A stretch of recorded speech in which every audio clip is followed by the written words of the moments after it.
Beyond the dance to the podcast land.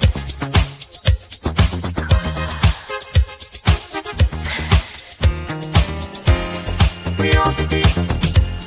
Beyond the BeatZ zincarlah. Beyond the beat. Beyond the BeatZ zincarlah.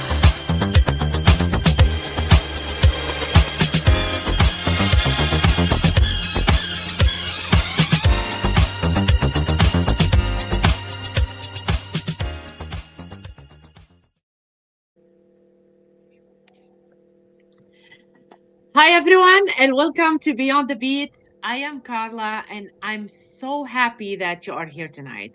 This is our little corner of the world where we slow down, tune in, and really get to know the artist behind the music and the movement. Around here, it's not just about the final product, it's about the humans who create it, the musicians, dancers, producers, DJs, choreographers, vocalists, teachers, all the people who pour their stories, their culture, and their heart into the art we love. Every episode, I'm diving into real conversations, fresh sounds, creative journeys, and the moments that shape an artist's path. If you make art, support art, or just feel something when the beat hits, you are in the right place. So settle in, grab your water, and let's go a little deeper beyond the beats. Tonight's guest is a friend named Jemar Phoenix. I'm welcoming an artist whose entire musical journey was sparked by something beautiful, simple poetry. Before the stages, before the guitar, before the soaring vocals, Jemar Phoenix was a writer, crafting love poems that eventually pulled him into the world of hip hop. It didn't take long for him to realize he couldn't run those poems into rhythm, flow, and fire over a beat. But then everything shifted. The first time Jamar heard Boys to Men, something clicked. Suddenly, he wasn't just writing, he was singing. Hours turned into days and he belted out his favorite R&B classics, discovering a voice that was powerful, emotional, and unmistakably his. One day, with a little extra cash in his pocket, he wandered into a music store and walked out with a guitar he named Destiny. He taught himself how to play, and from that moment on, the path was clear. Today, Jamar is a true musical chameleon, blending soulful R&B, heartfelt songwriting, radio reading originals, and top 40 covers with a twist that only he can deliver. His effortless high notes, his life looping artistry, and the acoustic texture he builds on stage create an experience that's intimate, electric, and unforgettable. A poet, a vocalist, a guitarist, a storyteller, a creator whose versatility and heart shine through every performance. Please help me welcome the incredible Jamar Phoenix on Beyond the BeatZ tonight. How are you, Jamar? Thank you so much for having me. I'm very good. It's been a good Thank you so much for being here tonight. I'm so happy to have you on the show, Jamar, and I cannot wait to dig deep into your journey. So let's talk a little bit about your first poem that you ever wrote that made you think, oh, yeah, I got something here. I just remember when I was a teenager, I used to, I guess I was a bit of a romantic, and I sort of was drawn to poetry and music and singing and everything, and just creative arts. Um, and I would write about anything, but I mean, my thing was rhyming. Like in the beginning was just like writing poems that rhymed, and you know, um, I'm sure I have books somewhere where I have one of the poems. I I remember one of the biggest things that happened to me when I was a teenager was our family. I was staying with my grandmother, and I had a small room in the basement, and it wasn't really a room. There was a bed and like a dresser, and one of the family pet she would go down there when it was like summertime or warm because it was cooler in the basement. So she would lay down there. And then I just remember one day I came home from school and she was laying down there, and I went down because she wasn't moving, and it turned out that she had passed, and so Oh, I'm I was the sorry. one to find her. So at that point, it really just it kind of it hit me in the heart, and what I ended up doing, I remember that the school was doing this little booklet thing where you could submit poetry or writing or whatnot. So I ended up writing a piece, and what I did was I wrote about this pet, but I didn't reveal that it was a pet until like the very last sentence.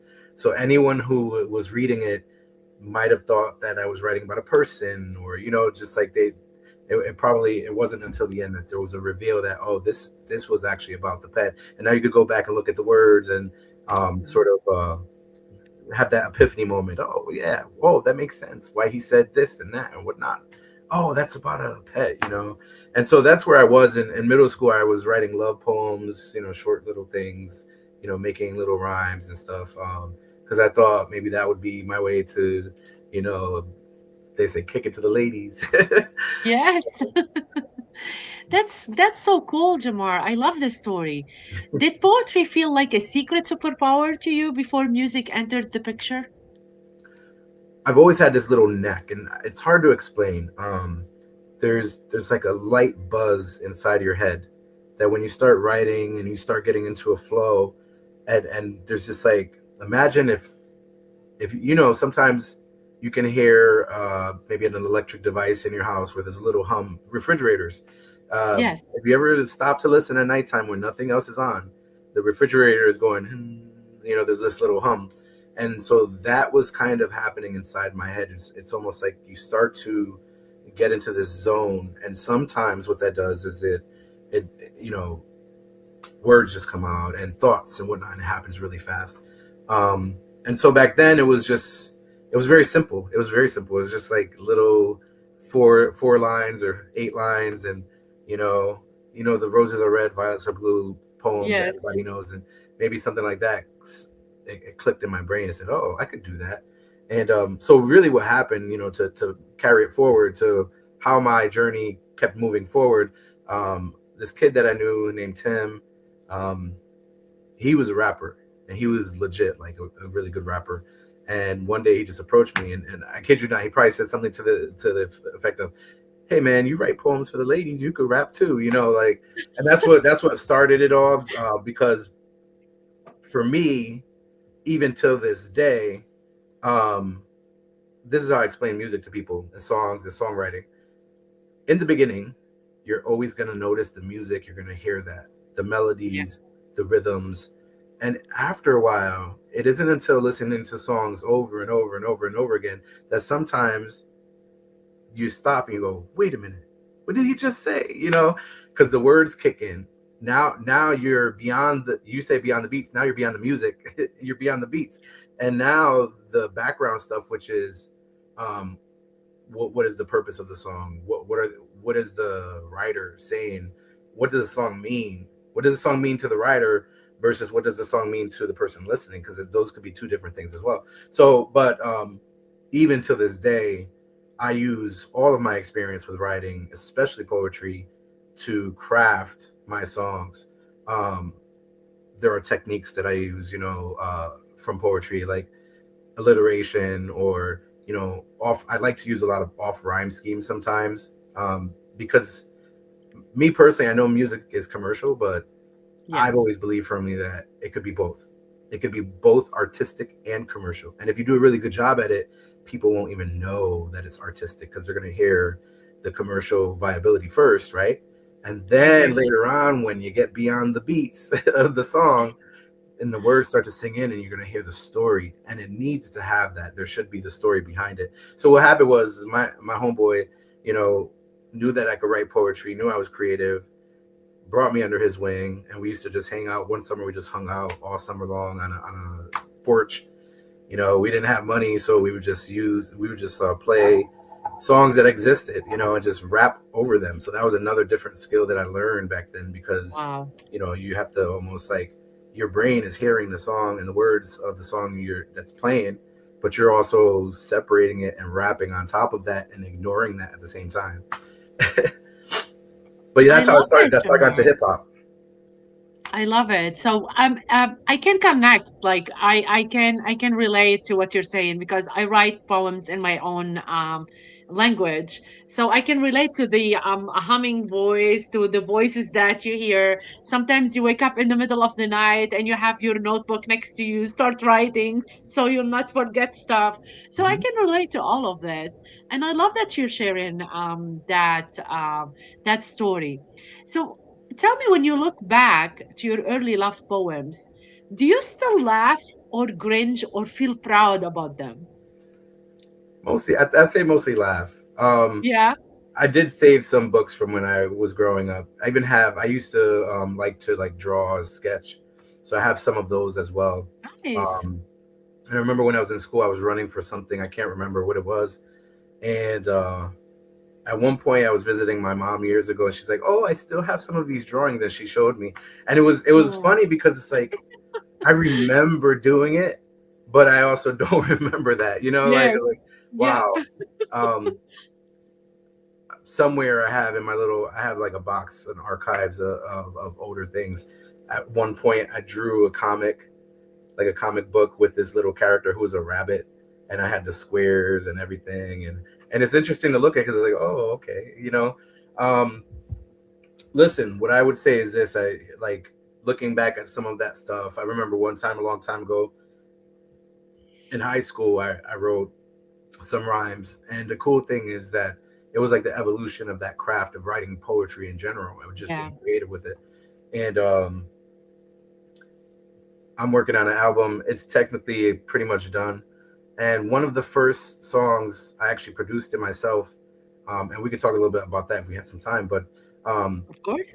over the course of time, if you come to my shows, one of the cool things that I do, people don't know that is happening, is I sneak in my original raps in there, and there are two of my raps that are very old, and one of them is even like from high school, and around that time. So, but it's kind of, it was the evolution, right? Because the love poems early on, those were just very simple, and those were kind of like,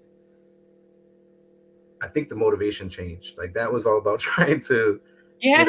get a girlfriend, and like you're a little kid and you're like, I think that girl's cute or whatever. But then as you go on and evolve, like the words and just the whole composition of it became more sophisticated, and then even more so as I've grown in my own craft, and now like some of the things that I've written, I have some great stories, but it all connects back. It's all this like journey. And like I said, I first started with rapping, so poetry rapping. We had our little rap group, and Yes. then I bring up Boys to Men. It wasn't just Boys to Men; it was just music in general. But I remember hearing them, and somebody asked me, "Oh, can you sing that?" And I was like, "I don't know." And so I gave it a shot, and all of a sudden I was like, "Wait a minute, I kind of can sing."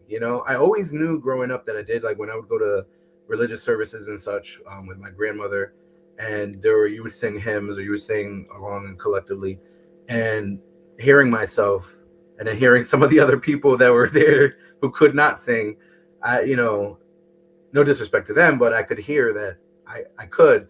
And you know It's what it something made me wrong. do? It was interesting. Yes. I used to sing softer. I don't Nice. know why, but I remember that I used to sing softer, and maybe it's because I didn't want to, somebody who can sing, and then these other people can't sing, right? If I sing louder, it's gonna actually bring more attention to them, Yes. right? Because, but yeah, I don't know why I did, but it was interesting. But so I started doing that, and I tell this famous story when I was living at my grandmother's house that I had mentioned. Um, when I got into that singing era, I at one point had like a stereo, and I threw the microphone over the pipes. Kind of like if you watch wrestling and who's ready to rumble, it was like that. But Oh my God, Jemar. Yeah. I guess I thought it was cool, or it looked like a studio, and I'm singing in it. Wow. I never forget. One of my younger sisters, she opens the door, she says, "Shut up!" Slams the door, and in all That's what fairness, sisters do. That's what sisters do. I was Jemar, not we were great. talking. Yeah, continue. Go ahead. Well, I was just saying, rightfully so. She had the right to say that. I was not great. Yeah. I was cracking. There were like, songs, like, but I always look back because listen, like people, I firmly one of my mottos is that everybody can learn how to do something. I firmly Exactly. believe that anybody on this planet has the potential inside of them to do something. And there it's more complicated than that. But the way I look at it is I say to myself, well, if you go back in time, somebody was the first person to play a guitar or create one Yes. or sing something or do something, like make the first apple pie. I don't know. Where'd the idea come from? Somebody had to be the first person to do that. And Exactly. inherently, to me, that means that we all have that inside of us, right? So, and some of it is practice. You practice, or over time, you get better at it. If you equated it to food, sometimes when you have leftovers, they taste better the next day and the day after that. And it's because the seasoning and everything, like it soaks in more, right? So when you're doing something in life creative, it's that every time you do it more and more and more, you get better and you get more like seasoned. Yes. Yeah, I agree.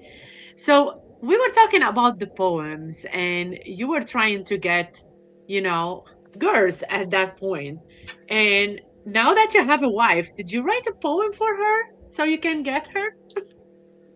I didn't write a poem to get her. I Why did did you write her a song say nice that I played for the first time for her at our at the wedding. wedding? Yeah. Oh my God, that's amazing. I love that. So I get to meet you and your wife at some point at one of your events, Yeah. and that was super awesome. And I love that. But we met at Zumba, to Yeah. say the least, the Zumba event. What can you tell me a little bit about Zumba, and how did you meet like a lot of people? Because you did meet a lot of people because of your wife as well from Zumba.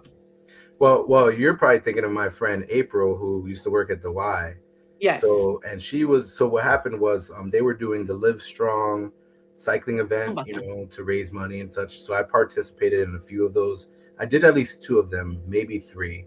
And that's where I started to meet like a lot of people through that world of just fitness and such. And through my friends, like that's how I meet people mostly is mutual friends and acquaintances. And a lot of them, I'm sort of drawn to certain types of people. Yeah. Um, you know, definitely like musicians and people who have artistic creative backgrounds, and it's probably because that's the world I live in as well. So but yeah, I did. It started with the cancer cycle, spinathons is what they call them. And Yeah. then I don't know why or how I went to the first, somebody invited me to a Zumba class. I don't We know had who. the Zumbathon for cancer survivors as well. We Okay. started at Wheeler. Yeah. Yeah. So, and that's really how it started. You know, I went to a few different classes in different spots, and so I'm Puerto Rican, and just being like our culture and our music is very much what I would consider the spirit of what Zumba is, right? Because I was just True. talking about the Super Bowl halftime. Like it was cool to watch, in a sense, for me at least, of a lot of those scenes reminded me of the backyard parties that you would have. I Um, love it. grew up with my grandmothers, and one of my grandmothers, we were in Fairhaven and New Haven, and Yes. there was a huge Latino population, and so what would happen often, especially in the summertime, is the people next door would have a party, invite you over. So you just walk over, you bring some food. They always have Spanish music, and it's just a bunch of people. You may not know everybody, but they're all kind of from the community, and then it's Yes. family and friends, and so that was to me one of the single things that stood out from that halftime performance was just that the music and the culture and the rhythms, they almost are, they're just always upbeat. Like you're not going to ever hear necessarily a really like sad salsa song or merengue or whatever, reggaeton. Yes. You're never going to hear a slow song reggaeton because it doesn't exist. And so Oh my that's God. what's cool about Zumba, I think, is that that vibrancy shines through. And Zumba, even though it is exercise, Yes. it's also dancing. It's choreography and rhythm, and So it takes everything and brings it together. So for me, I like that. Like, I don't dance as much anymore, but Yeah. when I was younger, they said I had what did it say? Not happy feet, but it was something feet, Yeah. fancy feet, because Dancing they used to feet. do all these things and stuff. And then when my dad, on one of his big birthdays, they rented a hall, we had a party, and then all of a sudden he was dancing, and that was the first time I remember ever seeing my dad dance. And I was like, oh, so that's where I get it from, because he was doing some fancy moves, he was spinning, and I was like, okay. So I want to say that Latino and Lebanese, we have a lot of similarities in our communities, and I connect a lot with the Latino because we have a lot of similarities. I want to ask you, and I want your intake on Bad Bunny. You were talking about that for the Super Bowl. There's a lot of like people that's bashing and because they didn't understand what's happening, and a lot of people that's loving because for me, even if I didn't understand half of what he was saying, the story that he built around it, and you were saying that it reminds you of home. So for me, it was super amazing to watch. And I don't care if I understand it or not. Like Mhm, music connect us in so many levels mhm. that and he put someone who's speaking English. And at some point I was listening, I'm like, oh my God, I understand Lady what Gaga. yes, I'm understanding, Spanish at some point, and I start laughing. So what can you tell people that they're saying, "Oh my God, he's speaking Spanish," but at the same time, that this is music. It Yeah. connects us all. Tell me more. Well, I would say so. There were plenty of conversations. I'm always a person who I'm not afraid to have a professional conversation.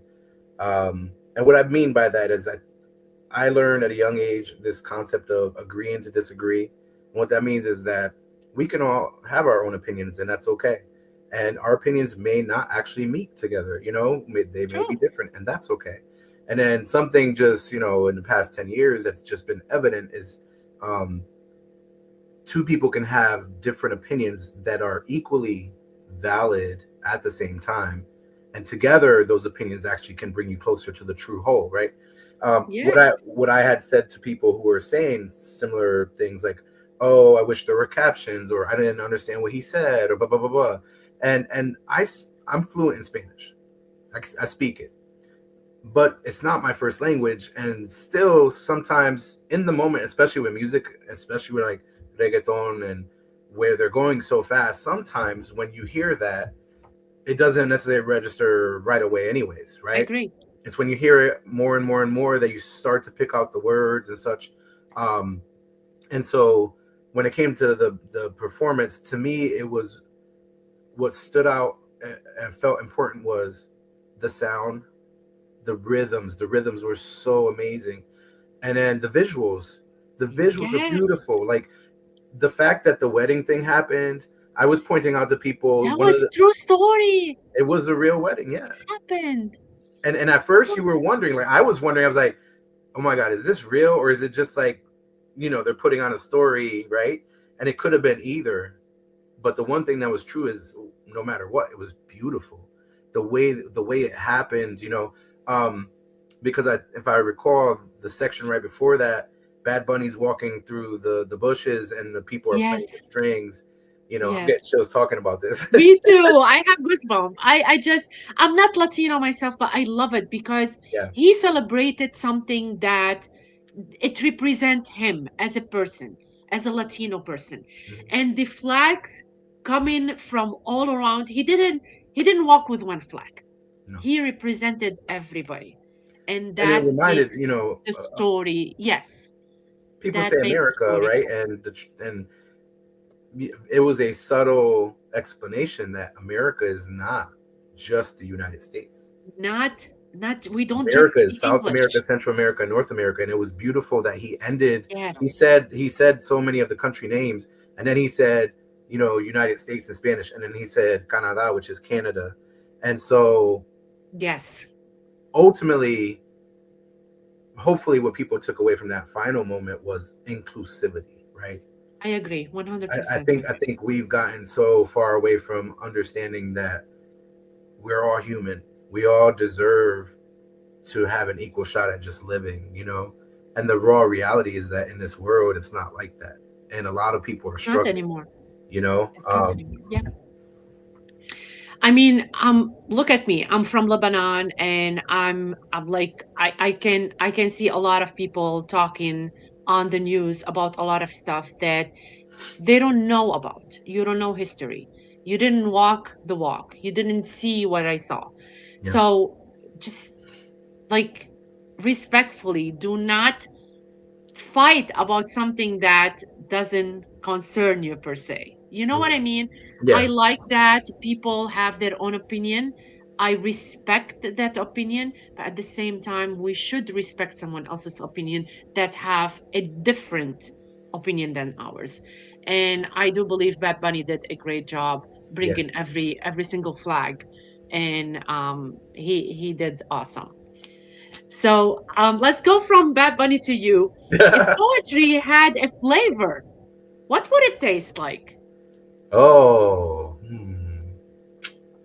So I remember when I was working at this place, and we worked in Stanford, and they did something really nice for us one day. They hired a truck, and the truck was it had like really unique ice cream flavors, and then they were Yes. like all liquor infused type ideas and stuff Oh, with yes. the names and whatever. But I think that would be my like if my poetry. I'm not gonna say I'm a Renaissance man, but I will say that I'm not just one thing. So, you know, my flavor, let's say it was ice cream, you know, it would have three scoops, and each scoop would be different. And you know, one of them is like they had a spicy Mexican chocolate ice cream, right? You would Oh never my think of God. spice and ice cream, right? Yes. So and then you're gonna have something that's smooth and delicate and like a dulce de leche, caramel, and like Yes. nice, you know. And then I you're love gonna have that. something really just left field. So one of my favorite ice cream. Um, for anybody who's trying to hack into my websites, just kidding. It's not. It's not one of the answers. You know, I grew up for some reason eating mint chocolate chip ice cream with peanut butter sauce, and so you know you would Oh, say wow. that in your mind you'd say green ice cream with chocolate chips and then peanut butter sauce, and it isn't until you try it that you're like, this actually makes a lot of sense. And so for Like, me, yeah. I would say like just writing in general, just what I do musically as a musician. Yes. I think it's hard for people to understand, especially in the industry that I'm in, um, To that you make. can be different things. Right. Tomorrow, I'm I actually agree. playing at Ben and Jerry's. So speaking of ice cream, and they You just kidding? asked Where? me at Ben and Jerry's in what is it, Evergreen Walk in South Windsor. And it's a very small little spot now. In the summertime, when I play there, it's awesome because they have this really cool outdoor in front of them Yes. with like a lawn, and you know people sit over there, and if it's nice out, it's beautiful, but people just hang out, and they have an actual little stage there outside.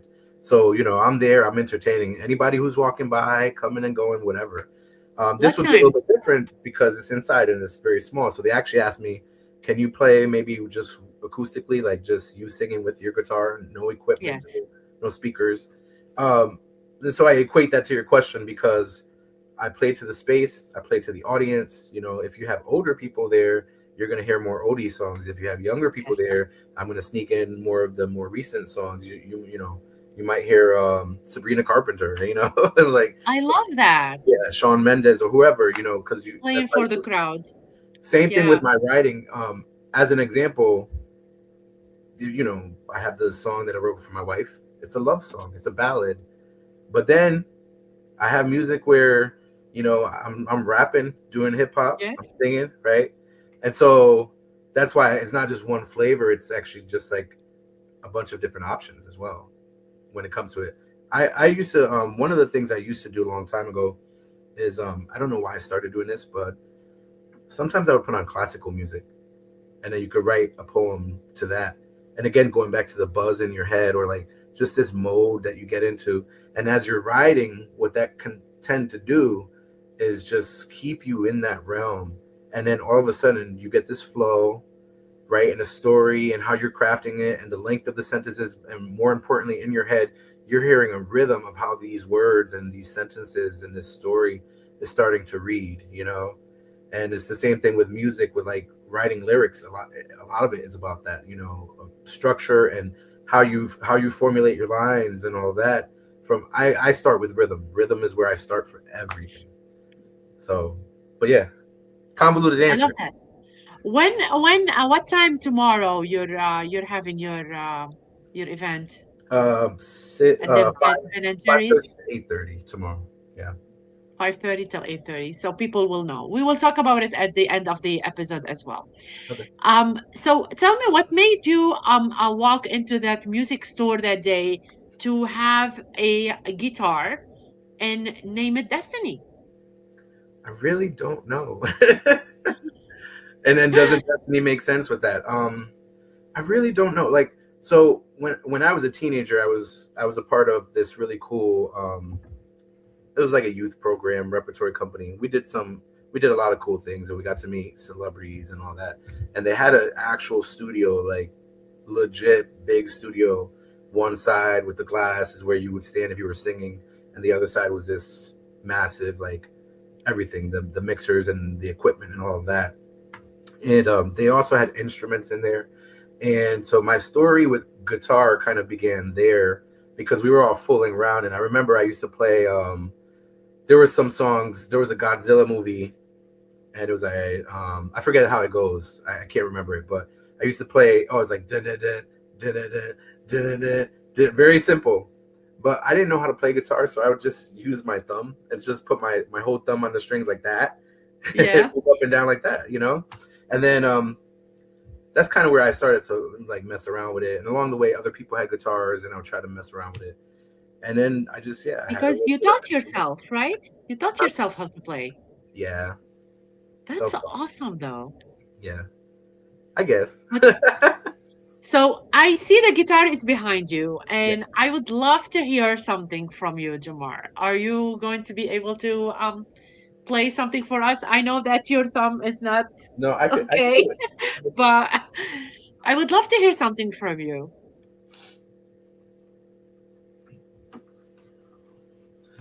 I'll do snippets so you could get an idea. Yes.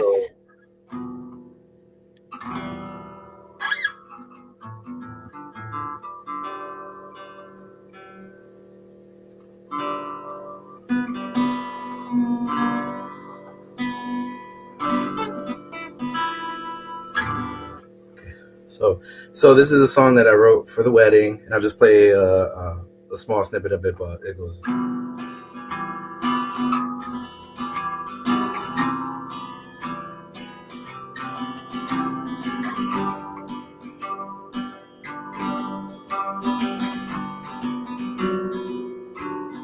This is my soul, all that I am. You made me whole, made me a man. You are my heart, can't believe you're mine. Let's spend all day, the end of time. Just when we thought love wasn't real, we found each other and learned how to feel again. Open your heart to the possible. Now here we stand, story our own. This is our soul, all that I am. You made me whole, make me a man. You are my heart, can't believe you're mine. Let's spend all day to the end of time. Oh Oh my God, that's beautiful. It was It's really really cool. beautiful. I'm a romantic too, Jamar. Just saying. I want to cry right now. That's a very beautiful song you did for your wife. Thank you. That's amazing. I'm gonna steal that at some point. Maybe. It's Wow. out there. It's been on Spotify and YouTube Music and all that. Really? Yeah, I I released would it in love, 20, I'm 2020, serious. so it's out there. I would always love to redo it, and for some reason I've always had this idea of maybe making it into a dance song because like remember Christina Aguilera, she had Beautiful, Yes. and it's a beautiful song, and then somebody took it and they put it to a dance rhythm, and then it was like, whoa, that's really cool too. So it'd be cool to do that. Do I have time for another quick one? Of course, Okay. please. And So, you need to send me what the song is called so I can put it in my Zumba class. I'm serious. I love it. So, yeah, you're gonna send it to me. So please, let's hear something else. let's see.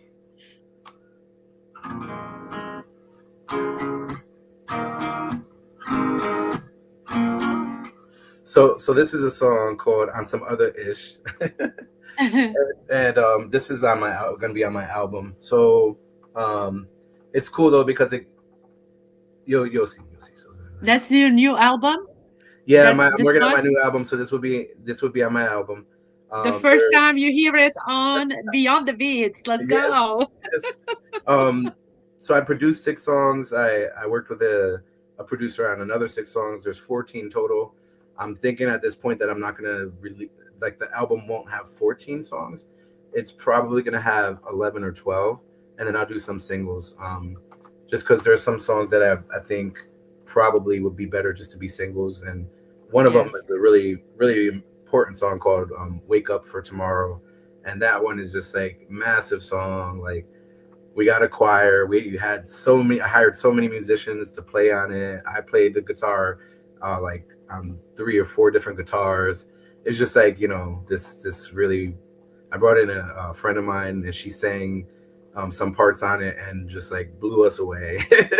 And That's it's something that awesome. until you hear it, like the spirit of that song is love and just like uplifting almost and hope, and it's really appropriate for these times. So that's probably going to be one of the earlier singles that I put out. It's the biggest song. I was going to hold it, but I think I'm probably going to put that one out first. This was the other song that I'm thinking of putting out as a single, but we'll see. So this is called "On Some Other Ish." So it goes like this. I don't love it when they do what they do. Tell me why. Here we go again, bugging on my mindset. How do you go so low? I don't love it when they do what they do. Tell me why. Here you go again, getting on my message. How you gonna say so low? Baby betting against me, yo, I'm going crazy, man. Every single time I drop a dime, it's like entourage. I could lose myself up in this industry. It's a sinister place, but that's where I'ma be. I'm a summer soul with a summer flow. If you feel me, y'all be hippie though. Let me know, let's make a spectacle. Fiado, fiado, fiado. I said, I don't love it when they do what they do. They be like, I be on some other, I be on some other, I don't love it when they do what they do. Tell me why. I be on some other, I be on some other. It's cool, like I that's love my it. rhythm, but to give you a little taste of the hip hop element, and I don't know if the industry would know what to do with me because I always talk about artists that I compare to, and I feel like I'm a male version of Lauryn Hill. I'm not saying I'm as good as her, but people don't realize that Lauryn Hill played guitar. She has a whole second album that she put out of her playing guitar, and so Nice. it's the trifecta. It's her singing. Obviously, to me, she's arguably the best female lyricist of all time. And Yeah. and we'll bring it back full circle on that. But singing, hip hop, playing guitar. Why do I think she is probably arguably the best female lyricist of all time? Is that again? They be betting against yo and go crazy, ma. Every single time I drop a dime, it's like entourage. I could lose myself up in this industry. It's a sinister place, but that's where I'ma be. I'm a summer soul with a summer flow. If you feel me, y'all you be hippie though, right? So the words behind the music, and now that's just me giving an example. If this felt a certain way when I was playing the guitar, And now without the guitar, now you hear the words. And so Lauren Yes, Hill, her words, her wordplay, her choice of words, the storytelling, the flow. People forget that flow is important. If you're not on rhythm, if you're not, that's what a lot of the music nowadays lacks. If you hear the rappers and the lyricists out there and hip hop isn't truly there. There aren't as many hip hop artists as there are the other kind of rappers, right? And true. it's like things as simple as formulating your thoughts. Nowadays, the music is a run-on sentence. There's really no chorus. There's nothing that stands out and repeats itself, and it's a shame because what that will do is eventually down the line, 10, 20, 30 years from now, nobody's going to remember that song. There's nothing in that song to hold on to. But I tell you what, you could ask today's young generation and they all know who Biggie is because the songs are memorable. Yeah. They know who the Fugees are, and they know who Lauryn Hill is, and some of these artists, right? And so, what I love about Lauryn really is her poetry and her music. Because if you were to go look up her songs and just read the words as they are in the line, you wouldn't see music; you would see poetry. There are a few other Yeah. artists that are like Great. that too, and to me that is, let's strive for that. You just heard a song right now it feels really contemporary, super super, like commercial, I guess is the right word. But then if you start stripping away some of it, you'll start to see the words and be like, oh, okay. No, I love hearing good poetry in the song. If it doesn't, if I don't hear it, it doesn't mean it doesn't make sense to me. I know the generation is different, but I still love to hear good poetry in the song. And I love that. Thank you for sharing something so special tonight on the show, Jemar. I really appreciate it. Let's keep talking about, songwriting. And what for you, do melodies come first or lyrics? That's interesting because it's like this is probably the number one question that I get. Yeah, I don't have a formula. yeah, I have built up a repertoire of skills where I can force it if I have to, right? Um, I'll tell you what my method has been for a long time now. And it's sometimes like what you were saying. You were saying, oh, maybe you have a notebook over here and then you get some thoughts and you write them down, and that's the start of a poem or whatever. Um, and it's like that musically for me. And I use my phone. So I have voice notes. And that's the beauty of phone, yes, right? Because sometimes you hear something. I've been at a club and a yeah, song on and I get this crazy idea. I'll tell you, like one of them was I do mashups a lot, and sometimes I get my ideas in different places.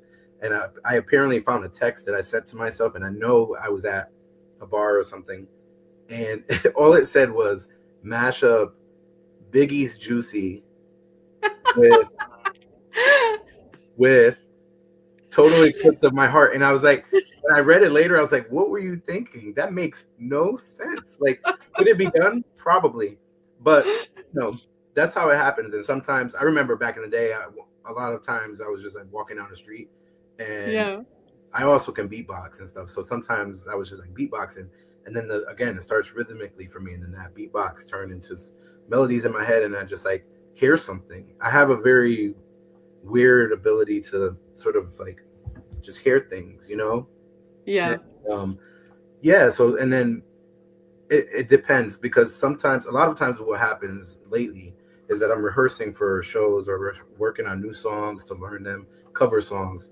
and then I think something clicks, and now you're in that artistic, creative mode, and then all of a sudden I just start messing around and I hit the guitar and stuff, and just like, I come up with an idea, or I'm playing, some,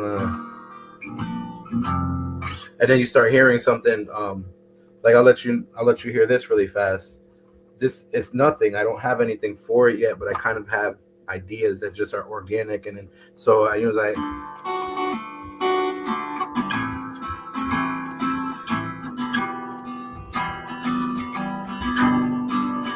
And it's then I do the gibberish, right?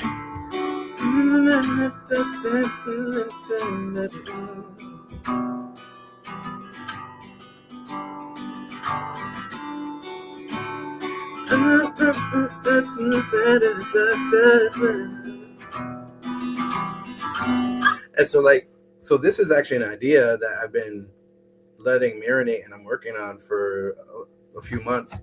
It came out of Yeah. nowhere. I was just practicing some stuff for gigs, and then I just started playing those chords, but in that pattern, in that rhythm, and it is something clicked in it. And what I do a lot of times is I record that. There aren't words, but sometimes I'll say words or whatever, and sometimes I don't. But because Whatever comes into your mind. I Yeah. can hear words in that rhythm and those cadences, and I can listen over and over and over and start hearing words and start writing it down. And if it doesn't work, then you can tweak it. And I have a video for the song that I wrote for my wife. I have the one of the original videos, and it's interesting because I did change some things afterwards when I made it an official song. Wow. And but that's a lot of how it goes for me. Like, voice notes are huge. Really cool things, like if I'm at a gig, I have some stuff on my phone where I was at a gig and I was doing live looping, and I was just like, this sounds really good. So I hit the record button and I just started playing and stuff, and I had all of it, even me, like when I start to loop and layer on top of each other, and afterwards I'm like, that's really cool. So actually, let me tell you, I during around the pandemic time, I tried to do live streams. I did a lot of like tests with like streaming stuff, and Yeah. I had recorded them. And I went back one time and I was just like watching some of the recordings, and I was like, this is actually really cool. There was a song that I did, and the interesting thing was that I like everything worked so well, and I'm like, I need to do that again. The only problem was because it's looping and I was just testing something out, it was 8 minutes long. So I said, I can't do 8 minutes. Nobody's going to listen to 8 minutes, right? Yeah. But what I did was I took this song musically and I said, I'm going to reproduce this because I can hear the parts as they're coming in. So I could replay those parts, which I did.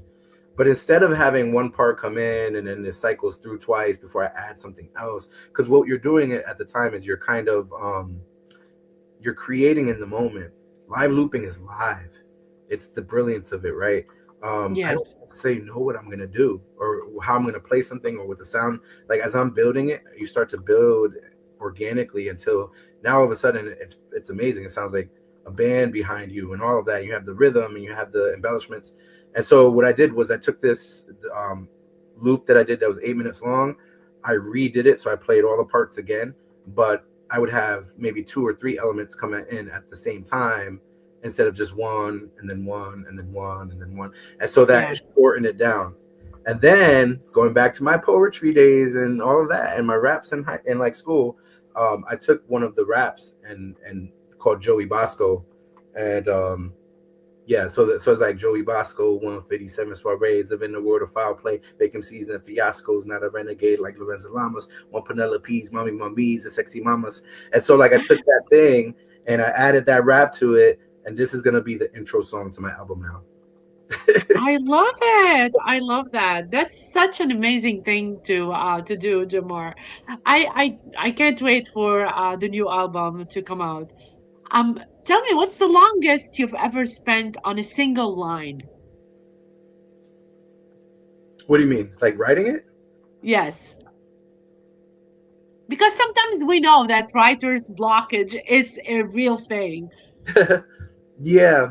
I don't know. Like some songs, it's just interesting how it works. So speaking about,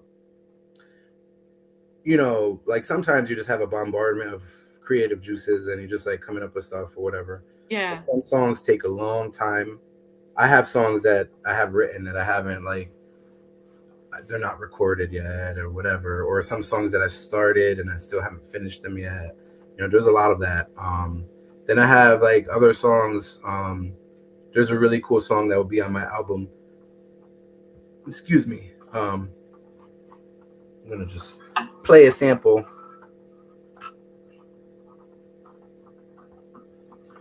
It's hard because this song is finger picking and strumming, combining them.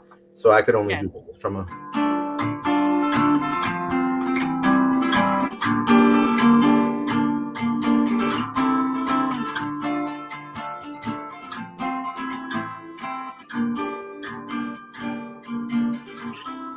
And then so the chorus goes, I got the fire, you the desire.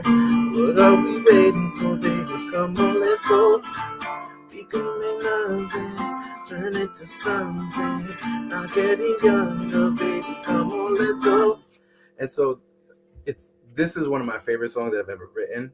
Um, and the true story behind it is, I wrote this in 2015. I had Cubase, which is some music software, and I was just like messing around with it. And so they have beats or like rhythms or whatever that you could just pull from their library. It comes with the software. So I had pulled one, and it was really just like resonating with me. Just the beat goes, and I was like, Yeah. that's really cool. And I just started messing around and playing with it. And I remember, the things that I did. Uh, it was like, I don't know. Sometimes they just hit you. I remember laying down this song in about 15 minutes. Wow. And That's I beautiful. remember like doing it all, like writing the song, everything. Like it was crazy, it just came to me. And but it really is like one of my favorite songs just because it's very different than most of my other music. It's just got a vibe to it that's really smooth, and the vocals, the harmonies, all that. But that's how it happens sometimes. Like you Yes. one of my other songs that will be on the album is a song called "Love No More," and it's a song that I had written. Same thing. I produced it in 2015, and I had written it just for myself to sing. And I had this really cool idea. I was like, man, maybe I should turn this into a duet. You know, and I decided to go that route. And the decisions I made, I'm really happy with it. And one of the things that happened was in the bridge, I always heard a rap. I was like, this song will have a rap. I just knew that. And this this girl, I had discovered this artist, really cool artist locally in Connecticut, and I reached out to her, and she's like, I'm sorry. She's like, I'm actually gonna be taking a break away from music. So I was left there Oh, like, oh man, what do I do now? And I said, you know what? I'm gonna take a crack at it. I'm gonna write it. And what ended up happening just like is I started and it just said and it all just happened on the spot. I can give you a little sample. I know this goes till 9, right? I'm running out of time, huh? no, you're not. Oh, okay. Um, My battery power is running out. You didn't notice. Yeah, continue, please. so so what ended up happening was I wrote this rhyme, and it was like more fresh, more modern than some of the other raps I had written. And that's the thing is I want to evolve and grow and tap into all the different avenues of what I can do. And so basically it came out like this, and it was like, what kind of love feels militant, make you stay vigilant, battles on the daily and the day's evident, got you running circles, calling Michael Finnegan, even when you murk though, wish you could begin again, evidently, it's elementary, when love fails, it's F sort of century, nothing left to see, tank on empty, heading downhill, but I'm not talking jet skis, be the last time I feel like this, feeling herniated, slip disc, feeling castrated, numbness, mind dilated, blind to the dumb. Wish I would. And so it's just like, um, because of poetry, that if you strip that down and you read it, and Yes. the poetry is just evident. But the wordplay, I like. That's what I love the most is wordplay when you play around with the words and you make them mean something that maybe they don't mean, or you use it in a different way, and it's just like that's the creative stuff that I like to do. And so this rhyme came out of nowhere, and it's become one of my favorite ones because I'm like, wow, like it's just really kind of cool, and just the words, especially in that section where it talks about um never want to feel like this, feeling herniated, slip disc. That's a word Yeah. association thing that some artists used to do in the industry. And so those are the really dynamic, creative elements of writing songs that I want people to strive for on a regular basis. Let's make that the Great. norm, right? Yes, I agree with you 100% because this is so important to tell the people and to push that into that direction because we don't hear poetry anymore in the songs. It's just words and like what they mean, like what do they mean? Yeah. So it is important. And talking all about all of this, Jamar, what's the most important ingredient in Jamar Phoenix songs?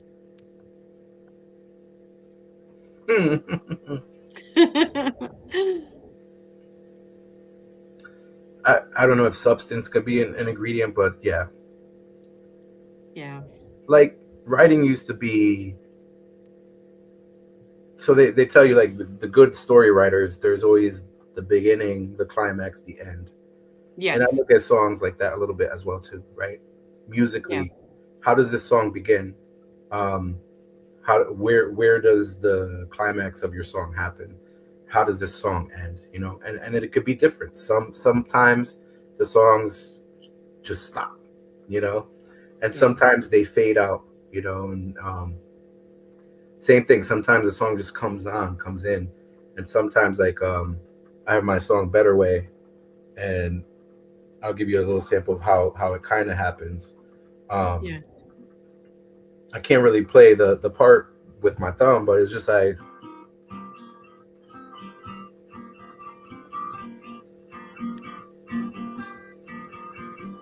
and so like there's a simplicity to that, and it starts happening, and then the chorus is.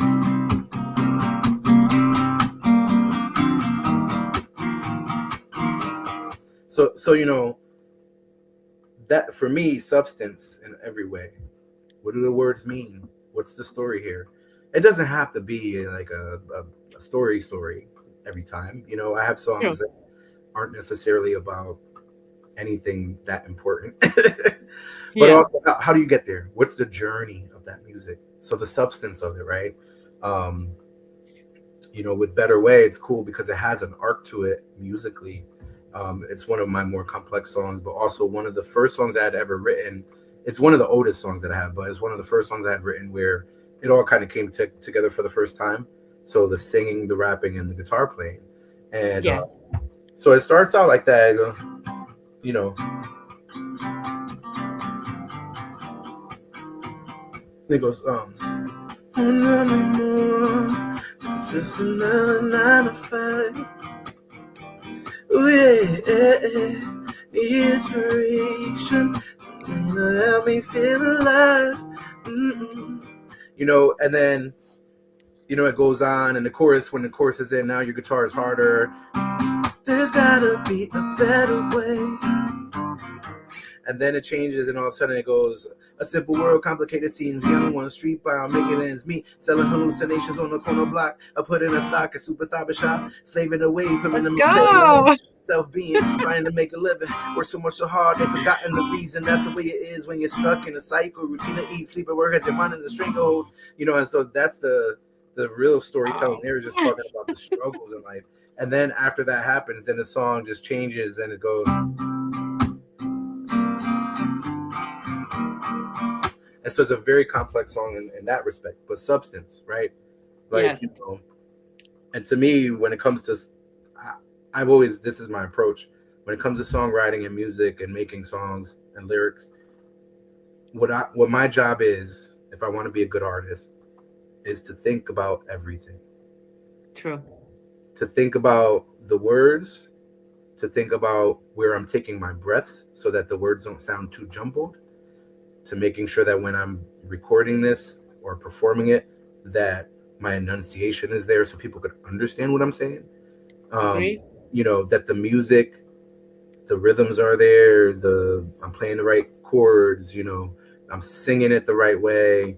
Something that people don't think about, again, substance and then dynamics, you know. I could go, I could go, there's gotta be a better way. I could go, there's gotta be a better way, right? And little things like that could change how this Make a song difference. feels. The dynamics, you know, like some of the coolest moments happen when you're going hard in a song, and then you come back to the chorus, and instead of going hard, you strip it and you go, there's gotta be a better way, because there's substance there that tells you that Yes, it creates a different vibe or tone to it, and then people don't I always think agree. about that, you know. But I that's my agree with you. That's what attract people. yeah. So let's talk a little bit about your name. Jemar Phoenix. Why Jemar Phoenix? I was just thinking about this the other day because sometimes I sit and I'm like, did I make the right choice? Is it? It's tough because here's the reason why. Excuse me, I got ice in my mouth. It's fine.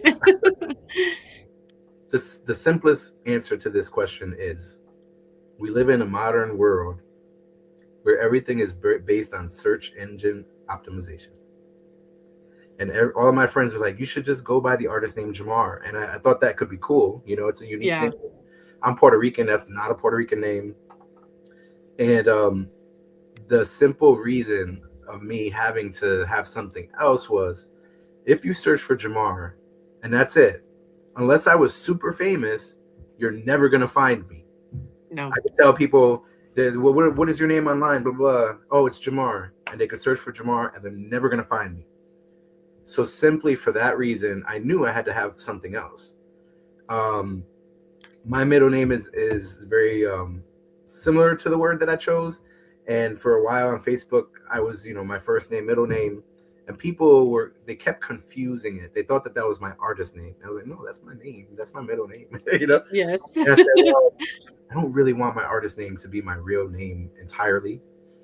Because that's the point of having an artist name. It's branding. It needs to be unique so that people can find it. So I went with Phoenix. Conceptually, there is a lot there that resonated with me. I could tell you, I don't know, should I tell you? Yeah, I'll tell you. The name of my album, it's kind of a cool story and a mistake a little bit, but it's going to be From Ashes to Embers. Because there's this concept of the Phoenix is the Phoenix. concept of rebirth, right? Yes. They die, then they're reborn. And so my initial theory about this is, if you were at a campfire, and they stopped putting fresh wood or whatever, so this fire is dying down, right? And you could look at that fire and say, oh, the fire is dead. But if you took a stick and you moved some of it, you would see that there's like this bright orange, red in the middle. Yeah. The coals are still burning. Like it's actually, this fire is not dead. It's actually alive. And if you put new wood on it, it would just again, right? So it's almost this idea of birth, like death and birth happening at the same time. When most people think one happens and then the other happens. And that's why I went from ashes to embers, because ashes represents dying, but the embers represent rebirth. So I love it. yeah, Makes sense. it's unique. And then it resonated with me with things happening in my life around the time. Overall, just phonetically, it has a ring to it, Jemar Phoenix. And I think everybody has dreams. I have dreams. Mine are simple, but also big.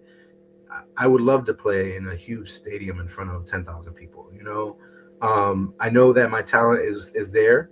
And sometimes I say to myself, why don't I have the same opportunities as some of these other people who do get to do that stuff?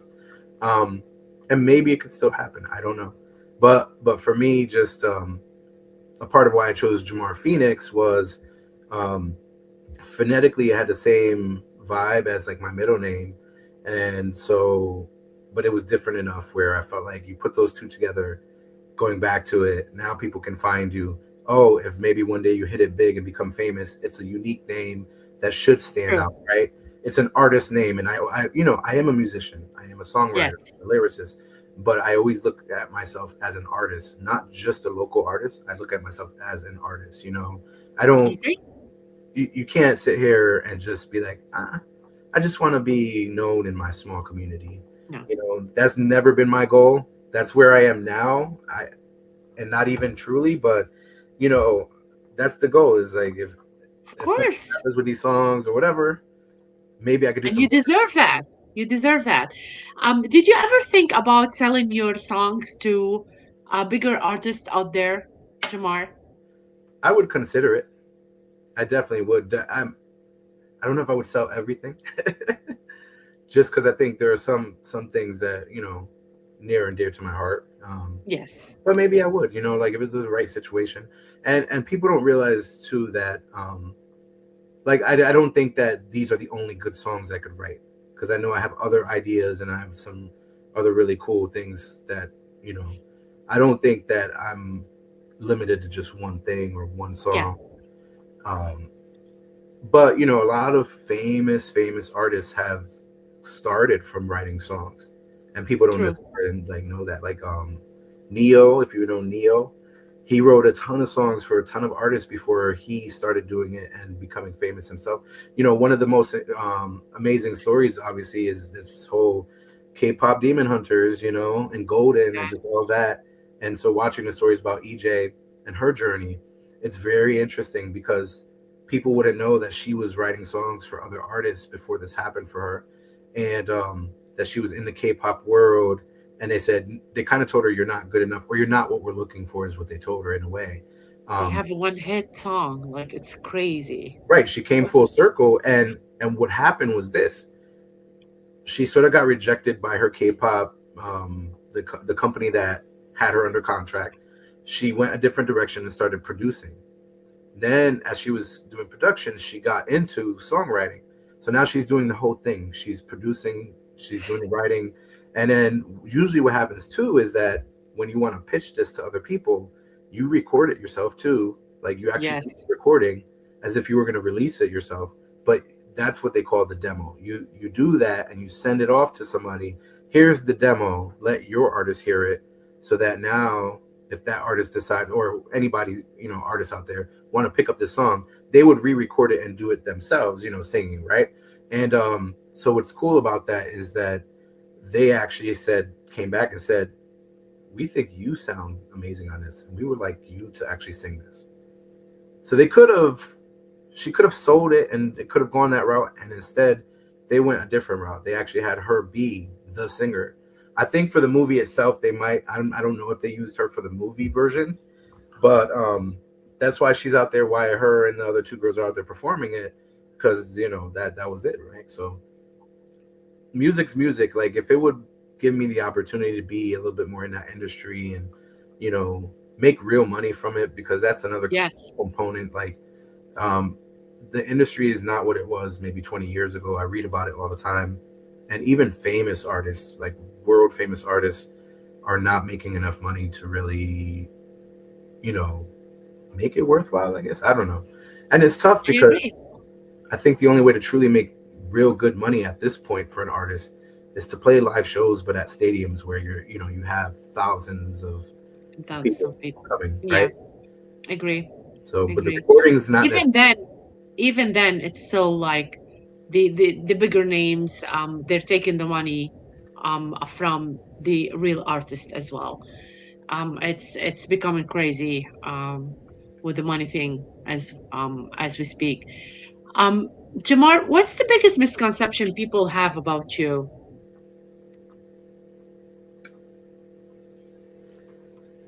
As a person or as an artist, because this is, Whatever you want to share, it's up to you.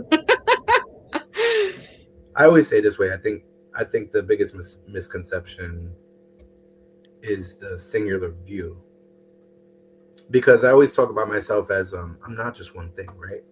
You can Yes. catch me in different moments. Listen, I love to crack jokes. I'm very like, you know, uh, there's a word that people say. I'm not gonna say it because we're live, but the proper way to say it is I'm a smart aleck. Like I crack jokes all the time, but that doesn't mean that I can't be serious. That doesn't mean Yeah, that I can't sit down and have really deep, thought provoking conversations. And so my view is that people aren't just one thing, and that's the misconception, is that sometimes people see true. one side of me and they judge me based on that, but it just means that they don't know me as a whole. you know um Musically, in this industry in Connecticut, I think it's just that they see. So I'll tell you where I am now and what the misconception is. The misconception is this, right? You see a guy, you see a Yes. car, and you think I'm gonna say, "Oh, I love you so," or whatever. And that's not what I am anymore. I've transcended to something much more sophisticated, because when my live shows, I'm doing live looping, kicking on live harmonies in the spot in the moment. I added all these effects pedals, so now I'm playing electric guitar on my acoustic. I have a wah wah pedal, I have reverb pedals,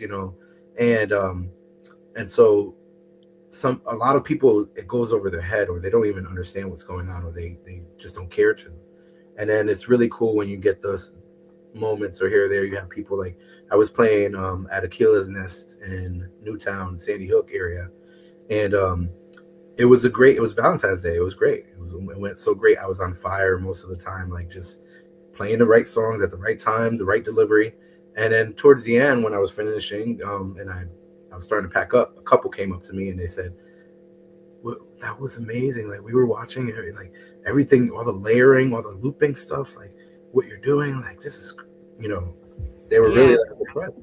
And so that's the difference, is that now I haven't even started talking about songs, like what songs I play, or the different artists that I can cover, or the different genres that I cover, you know, like, so the misconception artistically is that people see a picture of a guy with a guitar, and I reach out to the venues and they're stuck on that, and they've already made up their mind of what they think I am.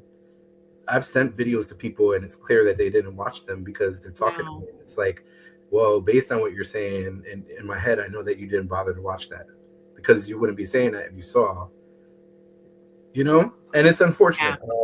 It is unfortunate. I wish like I had someone on the podcast not a long time ago.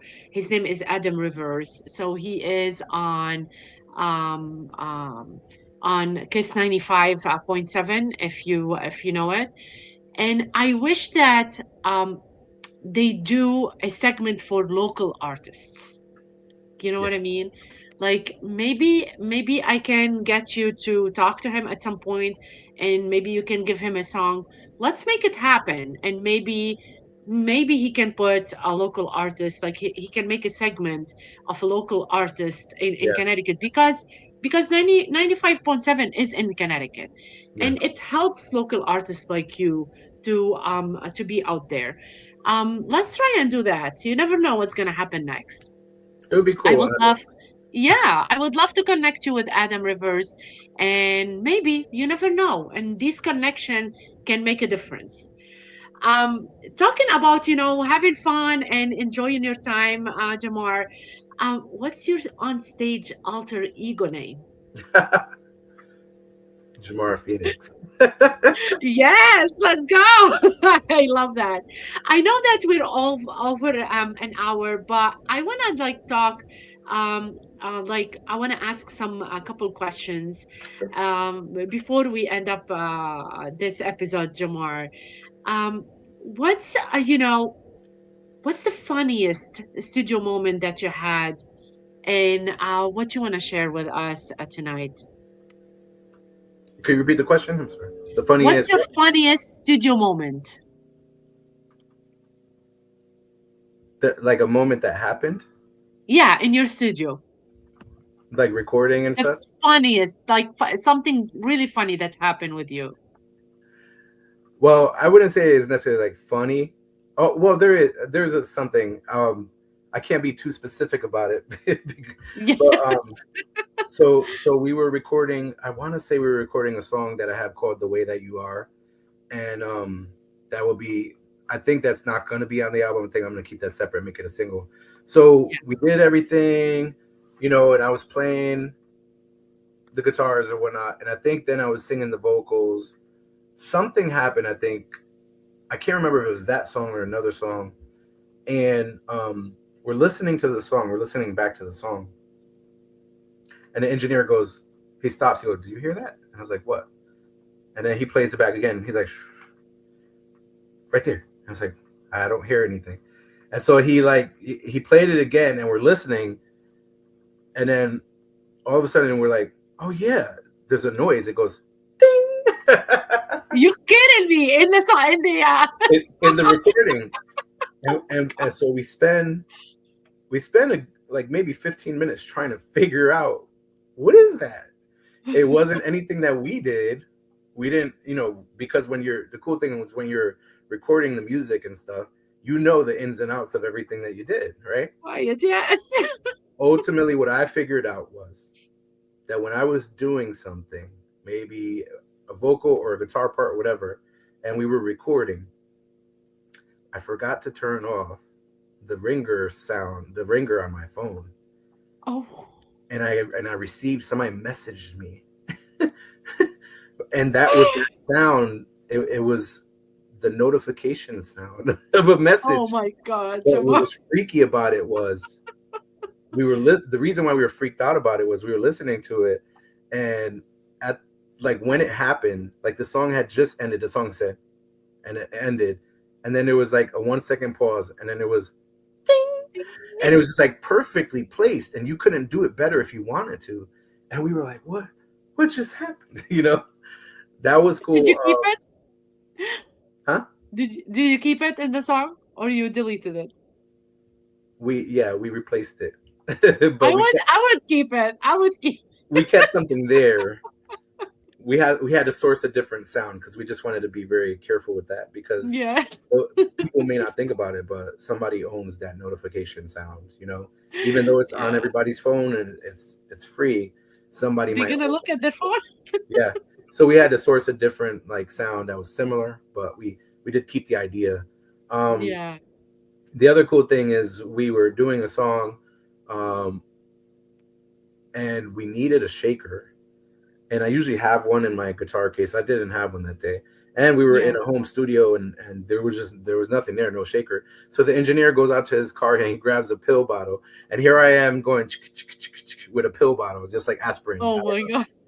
But it's really cool because you come up with some of these ideas and you're just like, that worked really well. It sounded like a shaker, but it was an aspirin bottle.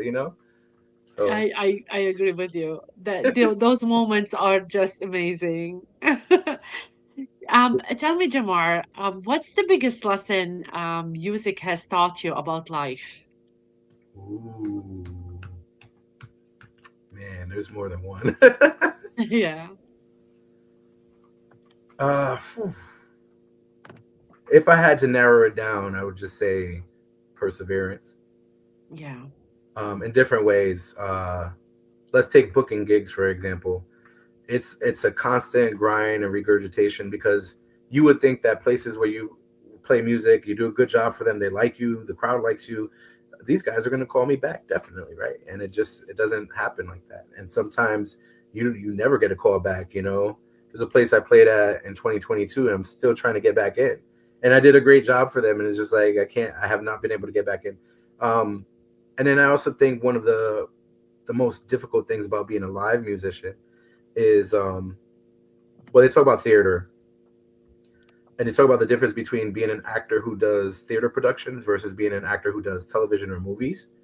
And they Yeah. said, live theater is considered better than television and movies, and the reason why is that in television and movies you get nothing. It's full output from the actor in that scene that you're in. There's nothing, right? When you're in theater, there's an audience. And if you're in a scene that kind of is designed to make them cry, years ago I was in a production and we went down to Atlanta, Georgia, and we were part of a festival. And there was one scene that I was in, and my in that production my character is dead, and there was somebody, I think it was my father who was alive. He was having this monologue talking to my picture. Audience is watching this, and while they're watching that, I Mhm. was doing things on my end, even though at the time I wasn't speaking. But I came up with certain like motions, and at one point when he goes and he gets up to leave, I go to reach for him, and then my character realizes, oh, I can't because I'm dead. But I did similar like that, like the movement and the moment, and and the audience is watching you, and I kid you not, I have witnesses. Yes. All of a sudden, like it's really quiet, and you Wow. start hearing this, and people were crying. And Yeah. so like Yeah. you get an energy from that audience. There's a give and take, and when the moments are meant to make them laugh and they're laughing, like you feel that energy. And so perseverance in live music performance is that, because there are the more gigs than not, it doesn't matter what I'm doing, I could be doing an amazing job, and there have been so many times where the audience is not there. Like they're Yeah. not appreciating what's going on, they're not clapping, they're not singing along, nothing. And those are the hardest ones, because you as the artist, you're giving 100% or more, and there's nothing back, so you're just draining energy from your body. I agree.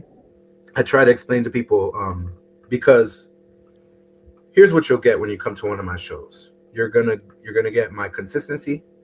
You're gonna get my expertise in all the different things that I'm doing musically, vocally, and then you're gonna get vibes, right? Because I read the room and no one set is the same. So there's like this, with the songs that I choose to play. Usually it goes like this. I'll start simple and I just build up, build up, build up, build up till I'm like playing higher energy stuff or whatever. Um, but you're gonna get all of that, and um, when people are into it, those are the easier gigs for some reason.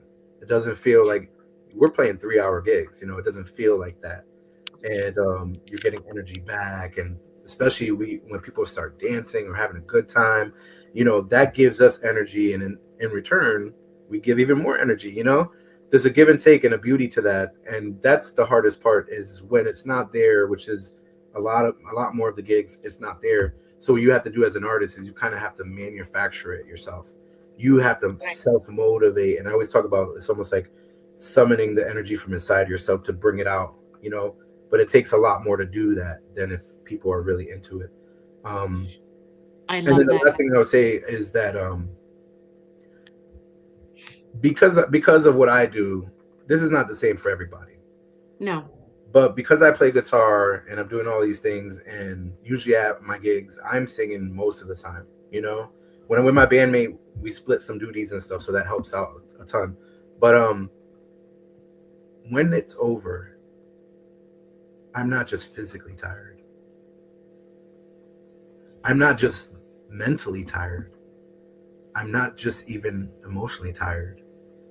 I'm also spiritually tired. So the energy that I'm giving out is from 4 places. And sometimes you have nothing left after.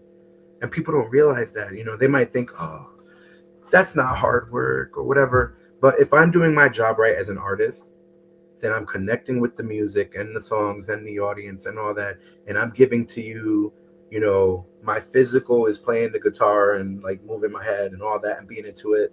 And then my emotional is conveying, what these songs are conveying, right? I agree. Emanating that energy of the song out into the audience. But the spiritual, there's something that happens and I can't explain it. When you're once you start playing for a while and you're really You're into it. connecting. Yeah, you're connecting with yourself. Yeah. So it's really interesting. But I just know, I know that people don't ever stop to think of it this way. You know? So I wanted to talk to you about Hey, Daniel what's up, Reese, Reese? and he just managed to just jump in into the chat because I had him like last week as well on the podcast, and we were talking about his journey as a local artist Mm-hmm. in the industry. Yep. And I wanted you to finish so I can tell you, the connection that you and him have. You are doing a lot. You're giving your heart, you're giving your soul, and people don't know how much it takes to be an artist and to give from yourself to the people. And I do appreciate you, and I do appreciate Daniel Reese a lot. And maybe you can combine something together because he just released a movie not a long time ago Yeah, he's called doing some Dark cool stuff. Yeah. Places. Yes. And I'm so proud. I'm really so proud of him as well. I'm so proud of you, and he's telling you that he loves you and he's so proud of you as well. And Same, maybe you brother. can do something like a movie and a song together as well. That would be really, It would really be really cool. amazing. I tell you, so we both were a part of the Legends of the Forgotten Borough production. We went down to that movie Really? together. And so he's a witness. He's a witness to what I'm saying about having that energy from the audience. He had some of the best lines and moments, and like, making people laugh, and just like the energy, like the play had a little bit of everything. It had energy and singing, and there was dancing and choreography, and he helped Yes. out a lot with some of that too. And it was just really cool to. It was definitely a journey, because the production changed and sort of evolved over time. And we actually performed at least 3 different versions of it as well. And yeah, but we got to go down to Atlanta. It's a story I'll never forget. And, and if I remember, he actually had won the best supporting actor for that. So it was really Yes. cool. But it was a great moment for the entire cast. It was a long trip we drove down. Yeah. But we had one production, like one show time rather, to do it and put it on, and just start to finish, everybody was in it, and it was just like really cool. And people were talking about it, so that's how you knew you did Yeah, a good job, right? I agree. Yeah, Charlie is saying building community through art and music is everything. I agree with you, Charlie, 100%. Jamar, I don't want to finish this episode, but we've been talking for 1 hour and a half. But I want you to tell people where to find you, my friend, where to follow your journey, your website, your handle, Instagram, Facebook, anything that they can connect with you. Please let them absolutely. know. Yeah. So I decided to launch my website last year. So it's jamarphoenix.com, and I'm still building some of it. I actually that's one thing people don't understand is when you are an independent artist, you learn how to do it all. So Yes. it's anywhere from I'm out in the public sometimes. I would take my own pictures so that I could use them later in promotions for gigs and things like that. I have a series of pictures that came out really well, and people love them, and they're like, "Oh my God, where'd you do this?" And I'm like, "I did it in my kitchen," and a kitchen and Photoshop magic and stuff like that. I love Yeah. it. But I built my own website. I built my band's website, thehooch.com.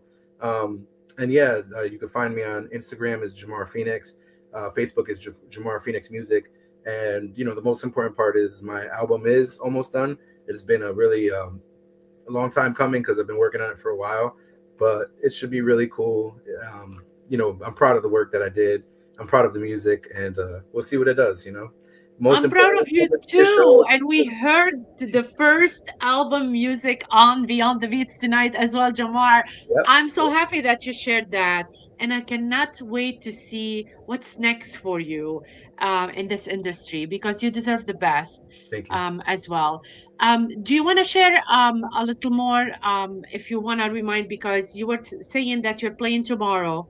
Can you share Yeah. where you're playing, what time, and where they can find you um um now as well? Yeah, so tomorrow is a cool little thing. Ben and Jerry's, the ice cream stores, have decided to try to do live Goodness music at their gracious. stores, which is kind of cool. Tomorrow's just really really chill. I'll just be there playing music for people as they come and get ice cream or whatnot. What I really say is go to my website, jamarphoenix.com. Go to my band's website, thehooch.com. The way I explain this is there are songs that you know we play as a band that I also play myself.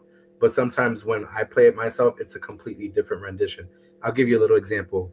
We cover Britney Spears' Toxic. And when I play with my bandmate, it's really high energy. And when I play it by myself, I strip it down and I do this really cool looping thing with it. And it's a whole different, like, kind of concept, right? So no one set is the same. No one show is the same, And the best way to find me is go to those websites. That's where we'll always have the schedules up and pick what works for you. Summer's coming. It's great. We're gonna Love be it. at some cool spots, and yeah, I can't wait to see you. I can't wait to go to your live music in the summer as well. Jamar, it was really nice seeing you tonight. And that's how we do it. Another episode, another artist, another story that remind us why this culture hits so deep. If something today moved you, challenged you, or lit a fire under you, don't keep it to yourself. Like, subscribe, and drop a comment so this community keeps growing louder and stronger. Follow today's artists, show love to their work, and keep fueling the people who make our world sound the way it does. Until next time, stay bold, stay creative, and keep pushing the beat further than anyone I expect. This is Beyond the BeatZ, and I am just getting started. Thank you, Jamar. Thank you, everybody. welcome. Have a good night, everyone. Have a Thank good you. night, We love you too. Tyrese.